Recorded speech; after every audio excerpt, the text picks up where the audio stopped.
Јас би истакнал една од последните работи која што се реализираше на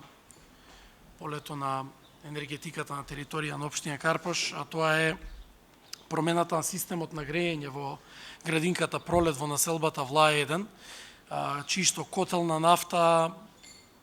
испушташе околу 130 до 140 килограми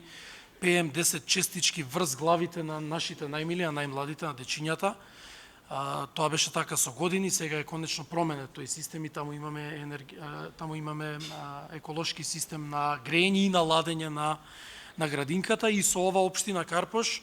заокружи еден процес да сите објекти во владение на општина Карпош, во урбаниот дел на општината,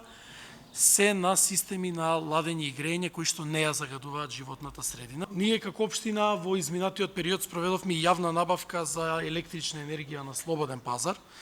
за основните училишта и административните објекти на општината, тоа е општинските бараки како и урбаните заедници каде што се сместени службеници на општината, а спроведовме и тендер за електричната енергија за уличното осветлување. Грубо добивме заштеди од околу 50%, односно, за илустрација, во училиштата и административните објекти, ако порано се плаќало, да речеме, 10 денари по киловат час за едно училиште, денеска цената со вклучено ДДВ е околу 4,8 денари.